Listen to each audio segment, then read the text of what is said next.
is almost 9:30 exactly.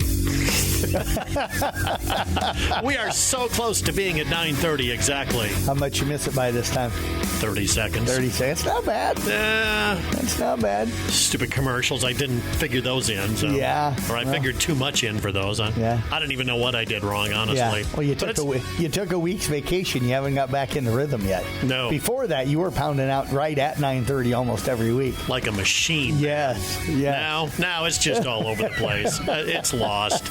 It's gone. It is KCIM Sports Rewind. I'm John Ryan. I'm Jeff Blankman. And I'm Mason Nealand. After thinking about that for a moment, they remembered their names. So there we go. Let's do some sports rewind here this morning. We got lots to talk about. There's volleyball playoffs that get started. Cross country is going to begin Wednesday, Thursday.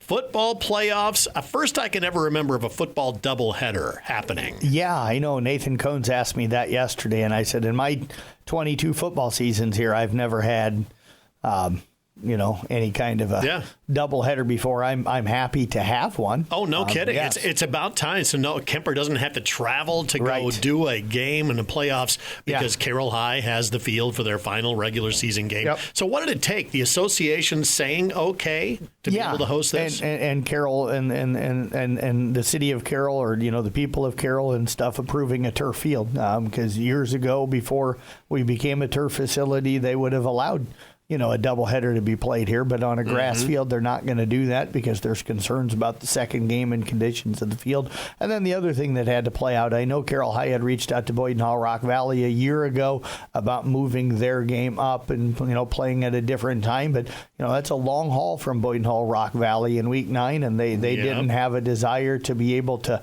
either be here at 4 o'clock in the afternoon or to start at maybe 7:30 or 8 o'clock at night, which gets them back on the road at 11, or 11:30, and that's a 3-hour drive home. So they didn't want to move their game, and that made it where Kemper wasn't able to host last year here. But this year, with Carroll playing Atlantic in week 9, it's not that far to drive, so Atlantic was okay with moving their start time some. So.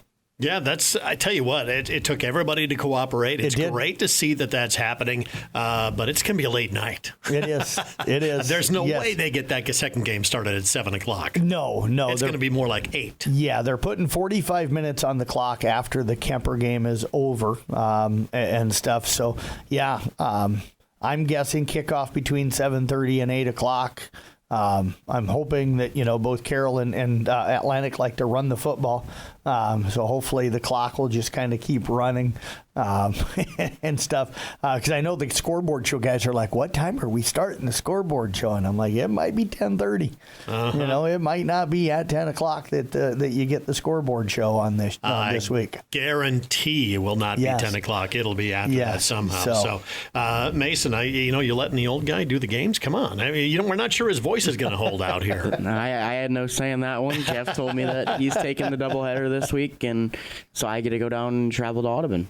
All right, so you've been wanting to see the Wheelers. Oh yeah, that's a team that when you look at I look at the scoreboards that they have, and I'm like, I just want to see how you get to this outcome. I'm like, I can't just fathom winning by 70 points a game and scoring 85 a game and all that. So I'm like, I need to go see them live to be able to understand how good they are. Yeah, I believe that's true, honestly. Everybody should be able to see that live. So, aside from that, we're going to get to more on the football playoffs coming up here. But Blue Jays World Series against the Dodgers, quick picks.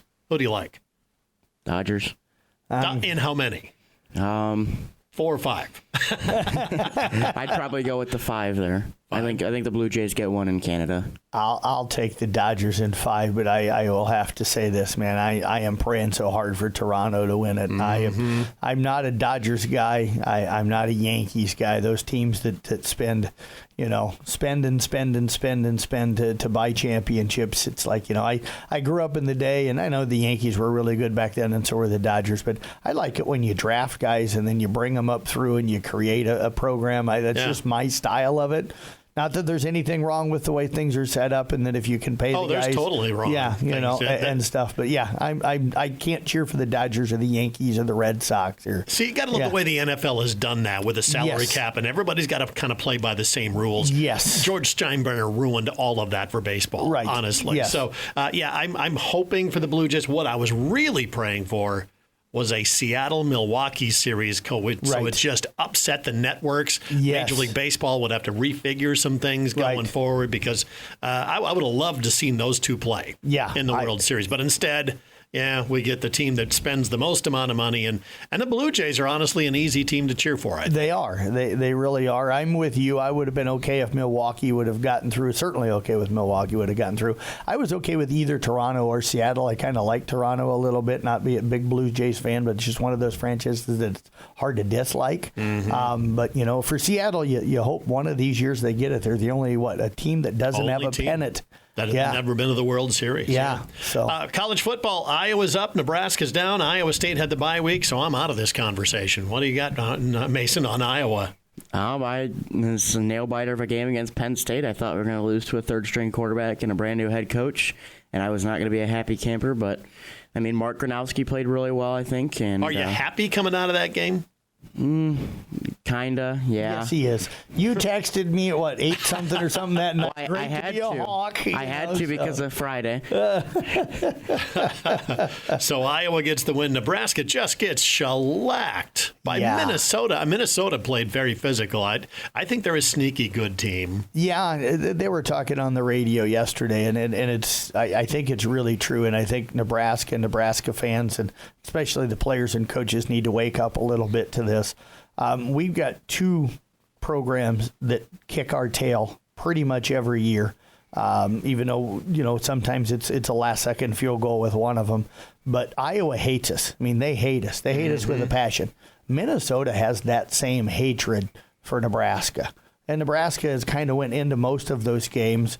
It's like, it's Iowa, or and not that trying to put them down that they're not good, but there wasn't that same hatred back and forth. And when you got a team that hates you and they just really want to whoop your tail, they show up focused to whoop your tail. And when you just kind of show up going, oh, yeah, it's just another game, you get your butt whooped. Yeah. You lost the intensity game before the game even kicked off. And that's happened to us for far too long against both Minnesota and Iowa. Is this still a hangover from the Big Ten? They're not seeing it like, Nebraska's the newcomer in the Big Ten, even though they've been there for years. Yeah, we've been there since 2010. I don't think it's that. I think part of it is that in this part of the country, we came in probably arrogant, and we had dominated Iowa and dominated Minnesota for years and years in non-conference games, and now they get us in their league and they get a chance to play us. And Nebraska's probably still got a little bit of that, we won national titles, we're a better program than you mentality. And I think for Iowa and Minnesota to come in and say, we're going to whoop your tail every year. And the Iowa one, I don't know if the hatred started until our old AD that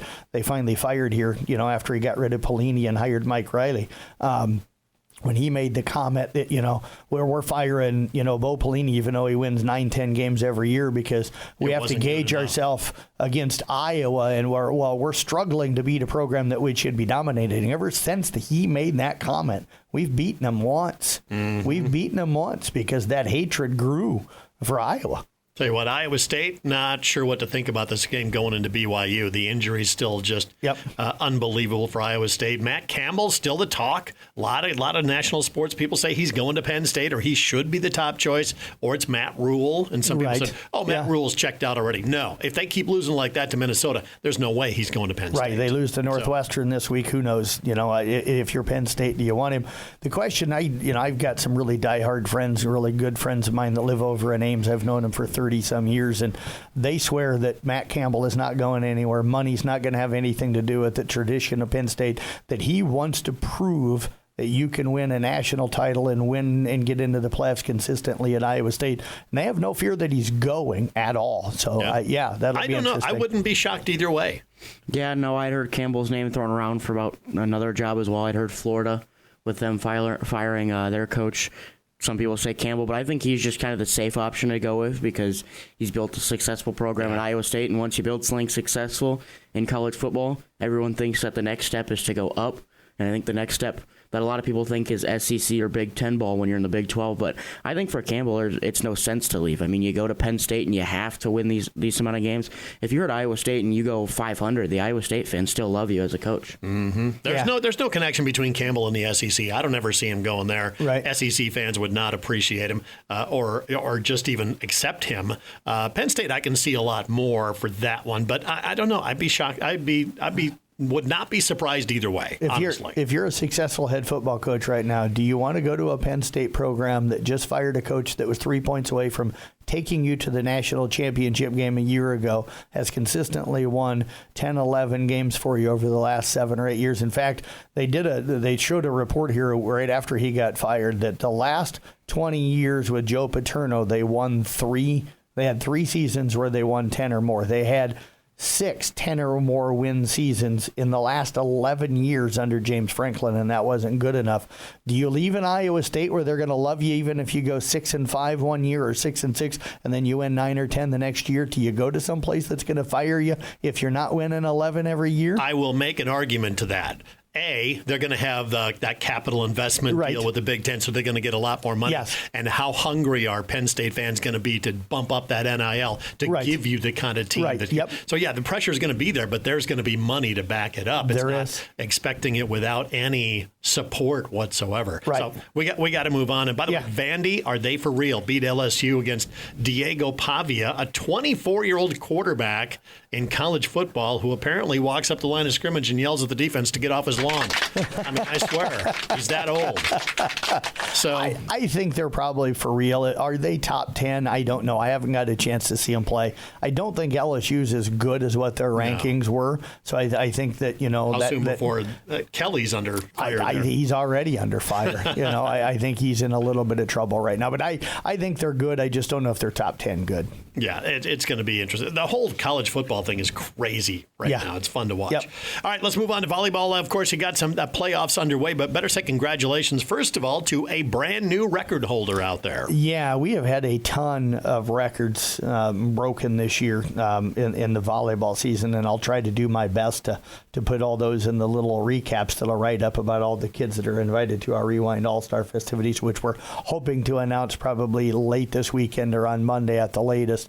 But Malia Kleberg from Coon Rapids Bayard, what a career, not just in volleyball that she's had. She was a great softball player, and it sounds like she's going to be back out for that this summer, and great, basketball player, Rewind Player of the Year, 2 years ago, and just a tremendous athlete. But she came the all-time kills leader in Coon Rapids Bayard history last night, going over 1,000 in her career, finished with 20 last night. She routinely seems to be putting up 20 or more kills this season. Yeah, her stat line's been impressive this year as she's been the main focal point. And every coach I talk to that's going to go face Coon Rapids Bayard, I think she's the name that they bring up as we need to stop Malia Kleberg and we need to kind of keep her at bay there. But I don't know how many teams this season have found a way to stop Malia Kleberg or even slow her down. She's getting consistently 20 to 25 kills a night. And they get a home playoff game coming up Wednesday night against Glidden Ralston. Yeah, get their big rival in Glidden, who played well last night. Mason, you got a chance to watch them beat Storm Lake St. Mary's. Yeah, I had felt like that one. Obviously there's places to improve, but I felt like they played it particularly well in that matchup there. And I think that a lot of that was due to the fact that their passing in set 1 and set 2 was pretty good there, as well as their serving. So volleyball playoffs. Give me some other highlights that have gone so far. You've got more games coming up tonight. You got Kemper. You got Carroll High in action in the playoffs. So tell me who else was making headlines. We'll kind of run through last night just a little bit here. I do want to give a shout out to Peyton Sheridan. They went up to New Alfonda, which is never an easy place to play in any sport, and they played really, really competitively last night. Lost 25-19, 25-16, and 25-15. But those are really competitive scores against a program that's been really, really good and a state quality program now for probably close to a decade there with New Alfonda. So a good job last night by Peyton Sheridan, even in the loss, and I tip my cap to them. Coon Rapids Bayard, we mentioned them with Malia last night. They did sweep by Arweva. Tough loss for the Rockets last night as their season comes to an end. Disappointing for them. They didn't get that win this year, so they finish up the season winless. But I think you saw some growth out of that team. There's some good young players. Vivian Blackford, Gabby Hundling, Annalie Whitrock, Addison Beerle, Mara Obrick, so you've got some players to be able to build around for the future. But a big night again for Malia last night. Anna Hart had another big night defensively and served 7 aces. Amelia Cook also does such a fantastic job in serving. ICAM Manning looked sharp last night. I did their matchup with Booyer Valley. Dominated sets 1 and 3. Olivia Lindy put them on an 11-0 service run in set 1 to open that up, and then had a battle back in set 2. Trailed most of that second set. but came back to win 25-22. Their serve was the difference last night. They were able to keep Boyer Valley, out of system and throwing a lot of free balls out there, which allowed them to be able to, be aggressive at the net. Probably the one area they need to fix is their serve receive. They struggle at that and go into funks at times, and they get out of system. And when they're out of system, they're not a great out of system team. But they're going to have a big matchup with Kingsley Pearson coming up on Wednesday night. Audubon swept by Heartland Christian last night 3-0. Again, another big night for Anna Larson with 30 assists and 5 aces. It was also Harlow Miller last night with 9 kills. So just a really strong performance against a team that came in with 1 win and it really had struggled. And then, you kind of get the Taryn Peterson and Jalen Peterson show with Xyro Kimbleton. They roll past Cam last night in 3. Taryn had 11 kills, 12 digs, and 3 aces. Jalen, 22 kills to go with 9 digs and 4 aces as those two kind of carry the load. And then a big win for South Central Calhoun. They go to Panorama, a team they had lost to earlier this year. They go over there and pick up a 3-1 win. And where I tip my cap to them, you lose on the road 25-22 in the first set to a team you had already been swept by earlier this year. And then you turn around and win 3 straight after that. That's a nice job of focusing. Sadie Wheelock had a huge night for him last night, as did Olivia Weiss. Morgan McChesney on, I guess, her 18th birthday. I found that out this morning. It was her 18th birthday. Put a really nice night together in the back row for him last night. So you wonder what changed after losing 4 straight games, sets to him. All of a sudden, you turn around and win 3 in a row. Yeah, I'm guessing that you to me, just in watching a lot of volleyball and have coached it for several years, if you get your serve, receive, and your pass going, and you get the ball up to your setter in good shape, and you can get into that rhythm. Once you get that going, it's hard sometimes for defenses to get you out of it, or your opponent to get you out of it. So I'm guessing that they probably passed really well last night, which got the ball up to Sydney Stewart, who had a nice night with 27 assists. They probably got her in good shape, and then they probably got Panorama out of system and made them have to play, and send over a lot of free balls, is what I'm guessing. So next 2 nights are going to be huge for volleyball playoffs, as we mentioned. Sadell at Kemper. Jeff, you've got that one on Kick 106.7 tonight. Mason, you're going to be with the Carroll Tigers at OABCIG. Give me a quick little preview of the matches tonight. For Kemper, they just got to be focused. They got to be Kemper. Yeah, they've got to be Kemper. If they are, I don't think they struggle until probably the regional final, which is where your tough one should be. So I think they're going to be in really good shape. And Mason, you should have a barn burner tonight. Yeah, I think that the biggest point of emphasis here is Carroll's got to play up to the level of competition they play this year. If they can play that Raccoon River volleyball, if they can play that kind of high level of volleyball, they should be able to beat OABCIG. And I can't say handle, though, because OABCIG, I know their record's not the best, but they play some tougher competition, and I don't know with this one on their home floor, and I think it's going to be a really good matchup. Yeah, OABCIG, one of the better programs in their conference, the Western Valley, so they're a good volleyball program. They've done a nice job over there. They'll be aggressive at the net, but if Carroll can kind of play maybe one of their better matches of the season, they'll have a really legitimate chance to come out of there with a big win. Then on Wednesday night, I tell you what, South Central making a long drive to Dyke, New Hartford. Yes. So that'll be a matchup that we will not be able to bring you because we got 4 other ones that we've got. Yep. Casey Minor is going to call the Ridgeview at East Sac match for us. Nick Brinks. On the road again. On the road again. You betcha. Just can't wait. Nick's going to be on the road traveling to Coon Rapids as he brings Glidden Ralston at Coon Rapids Baird. Jeff, you've got a YouTube game, Kingsley Pearson at IKM Manning. And Mason, you've got Woodbine at Audubon. You're going to learn Highway 71 like the back of your hand coming up here before too long. Yeah, I mean, I've gone to Audubon a couple of times, and I don't have to use the map anymore. I know how to get there.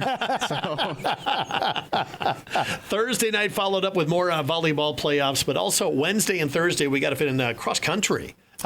State tournaments coming up. Yeah, Kemper will have their state qualifying meet coming up on Wednesday. They go over. Gilbert is the host school, but that is always run at the Iowa State course there, kind of out by where the towers used to be. They've run that course before. They were there last year. They really like it. I think Dayton Wiederen's got a chance, maybe Fletch Baiting a chance to get through, but it's going to be tough. That's a really tough one, so they're going to have to run well. In Class 2A on Thursday, South Central Calhoun Calhoun girls and boys go to Eagle Grove.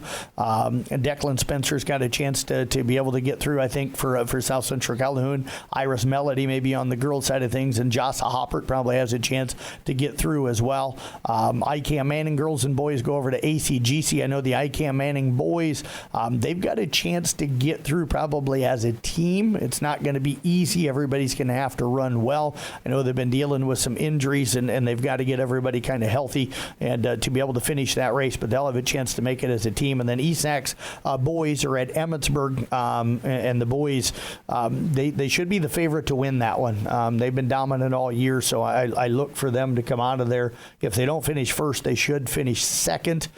Sioux Central's been kind of right behind them in a couple of meets this year, so that should be a pretty good battle. But I think the ESAC boys advance. If they don't advance as a team, I think I'd be shocked. But if they don't advance, they've got three guys in Riley Aragon, Landon Sporer, and Owen Engel. They'd probably advance as individuals. And beautiful weather for both days. We're talking sunshine, low 60s temps, not a lot of wind. Not like today. Today's got 40-mile-per-hour gusts. Worst possible day to run is today. Right. So thankfully, it's Wednesday, Thursday, so you expect some pretty good times. Yeah, I had Derek Green in this morning, of course, from South Central Calhoun, runs cross-country there. He's job shadowing with me in the morning, has to go leave at 9 to go back to school, and he's like, it was miserable this morning at cross-country practice. He said it was freezing with that wind. I'm like, yeah, I can imagine that. So that's what state has been like many times. Yes. So, girls swim team, they'll have a meet coming up at Sioux City West on Thursday. That all begins about 4:30. We're going to talk football coming up next here on KCIM Sports Rewind. It brought to you exclusively by St. Anthony Regional Hospital. As the athletes at your house prepare for hard work and fun of the season, remember that St. Anthony Rehab Services provides physical therapy for any sports injury that may sideline your member of the team. Sports injuries can plague kids of all ages and keep them from playing the sport they love. Athletes will be under the direct supervision of a certified and licensed healthcare professional in the newly renovated sports performance facility. If an injury is keeping your athlete out of the game, call St. Anthony Rehabilitation Services at 794-5000 for sports injury and treatment rehab. It is KCIM Sports Rewind, brought to you once again exclusively by St. Anthony Rehabilitation Services. It's John, it's Jeff, it's Mason. Let's talk a little Sack of the Game contest. Our latest winner, Rachel Nepper of Carroll. Rachel, you got yourself a sack of groceries from Market on 30. And all you got to do is stop on by and, of course, register at Market on 30 for next week's contest. Mason, what do we got for Sack of the Game? McGuire Hoyt of the Kemper Knights. I felt like, there was a couple sacks during that Kemper game, and I think a lot of those kept Okoboji out of rhythm on the offensive end there. The defense proved really big, but I think McGuire Hoyt, a guy that has stepped in and kind of taken over that linebacker position for the Kemper Knights when they needed a guy to come in there and fill that spot.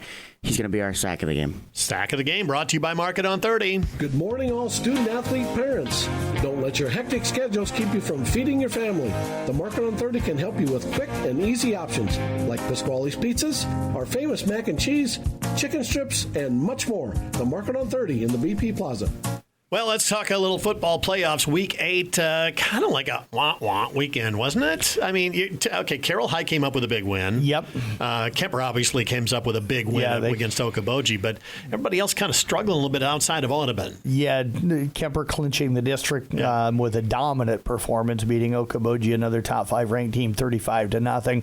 I wasn't totally surprised by it. I know some people maybe were a little surprised that they shut him out, but Okoboji had struggled offensively a little bit. It had been their defense that had been kind of the star for them, so was not really surprised to see Kemper go out. I think the last 2 weeks you've seen the Kemper team that you're probably going to see in the playoffs, and that's a team that's been really, really good on both sides of the ball. Yeah, first time of the year that Kemper's been held under 40 points, and that's in the district title game against a top 3 ranked opponent in Okoboji. So you got to tip your cap to the season that the Knights have had so far, but just looking ahead here, I know that they got Grandview Christian coming up on Friday. Some people will say that that's not the game that they wanted to have there because Grandview coming in at 5-3 as a 4 seed, that record-wise looks better than where they're seated at, but I think Kemper's still pretty dominant in that one, hopefully. You got them at home. That's all you can ask for. Audubon, of course, cruises into the playoffs. Yeah, didn't anticipate much of a challenge there, in their final game of the regular season. Lennox is an interesting one in the postseason. They're not probably as good as they've been in the past. This is a traditional power. I know they're excited to come up and play Audubon. So if you're the Wheelers, I think you need to be focused, especially with the postseason coming up. But I think they look like they're going to make a run. They should anyway. I just want to say I talked to Coach Sean Burks this morning, and he described this to me. They touched the ball. Their starters for offense touched the ball at the end of the first quarter. Then they did not see the offensive end of the field the entire second quarter because they had a scoop and score, a pick six, and a punt return touchdown. And then they came in the third quarter, and it was their backups that played. So their offensive had 8 snaps in the first half, and they scored, I think, all 8 times that they had a snap in the offensive half there. And I said this on our preview show, I think, and maybe on the New Way Forward scoreboard show on a Friday night one time. I'm like, people are sometimes going to look at when we do our all rewind team and they're going to go, oh, this kid's numbers aren't very good because they look at stats. You got to remember a lot of the Audubon guys are playing just a quarter, a week. Even same thing with some of the Kemper kids. It's hard when you're only carrying the ball 7 times to put up huge numbers. But when you're dominating teams the way they are, they're not playing much in the second half. Is there any big obstacles for Audubon and Kemper looking in the future? Yeah, I think that Audubon will have more obstacles than Kemper. Kemper being the number 1 seed, I think that you have a little bit easier path. But for Audubon being outside of that top 4 there, they're going to have to run into a top 4 team eventually. And I don't know. You've heard talks of Iowa Valley, you've heard talks of Woodbine, and I think it'll be 2 good matchups there. But I think for Audubon, I think they'll be tested late into the postseason, but I don't think it'll be early. Yeah, Woodbine seems to be the team that sticks out to me there. It does. I think in 8-man you've got 5 really good teams. I would say 4 outstanding, and I throw Audubon in that category. So hopefully they don't meet up with Woodbine until the Dome, because I just think that's a Dome matchup.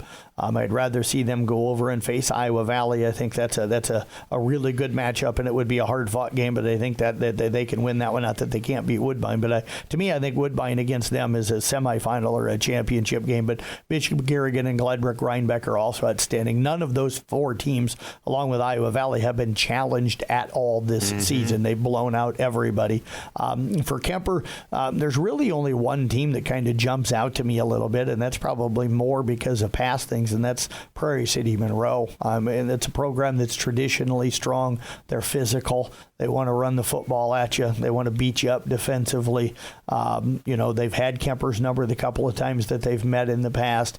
They're not ranked as high this year as what they have been in the past, but that's kind of that one team that kind of, I think, jumps out. I don't know if there's anybody else in the rankings that if I'm Kemper, I'm really concerned about in Class 2A. The talk from everybody around here seems to be Prairie City Monroe, but I don't think that matchup would occur anytime before maybe the championship game or the semifinals at the Dome. So if they show up and play the way they're capable of playing, I think that for them, there shouldn't be many challenges in getting to the Dome. Before we get to the playoff matchups coming up on Friday, let's talk about that last regular season matchup. Carroll High rolls over Perry. That was expected. Got Atlantic coming in. Atlantic has shocked some people. Beat Harlan last Friday. I was surprised this is going to be a that. test for Carroll. Yeah, I was surprised on that one.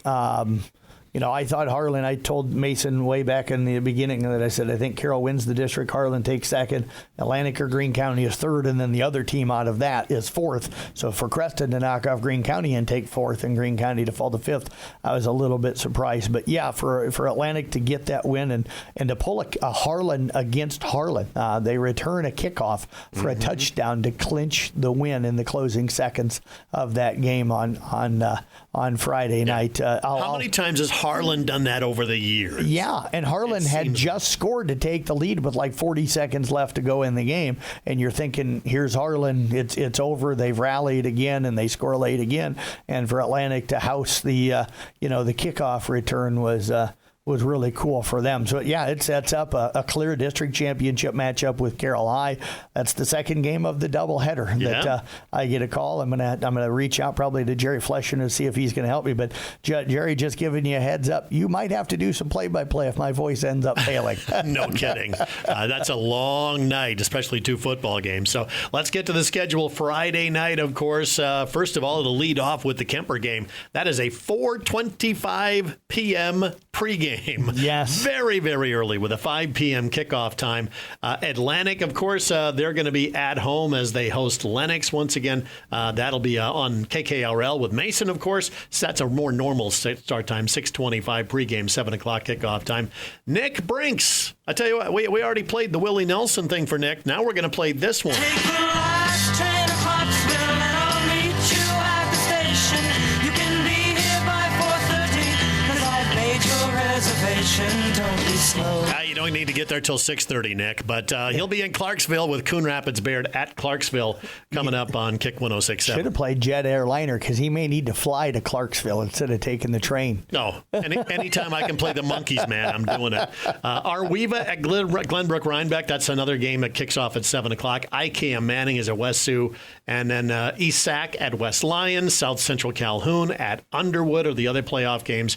But yeah, that's the roundup of the games coming up on Friday night, plus the scoreboard show afterwards. Yeah, and I was shocked, to be honest with you, when all of the playoff pairings came out. We don't have anybody that has a short travel. Everybody's got a really long drive, and everybody kind of got stuck with a really, really tough first-round matchup. The ICAM Manning one just shocks me a little bit. Here you got a 6-2 team that finished, third in their district, but they're kind of graded as the top 3 seed in the entire state. They're taking on a team that's ranked in the top 5 and was a runner-up, and their only loss was a 7-point loss to the number 1 ranked team in the state that's graded as the number 1-2 seed in the entire state. So how are you matching the number 1-3 against the number 1-2 in the opening round? And as I talked with Corey McCarville today, he goes, I can make it to Iowa City in the same amount of time I drive to Hayward. And he goes, it's not like we didn't have a lot of other options. He says, it's about geography, but that's a really long drive for them. Another question for Chris Cuellar sometime. Yes. How did you come up with that one? So anyway, it's going to be fun. A lot of fun coming up this Friday night as we've got, 4 football games broadcast? Yeah, 4 football. I forgot the doubleheader, Yeah, the doubleheader going on. So hopefully, Jeff, your voice holds out. Mason, have fun in Audubon this next week, and we'll be back next week with KCIM Sports Rewind.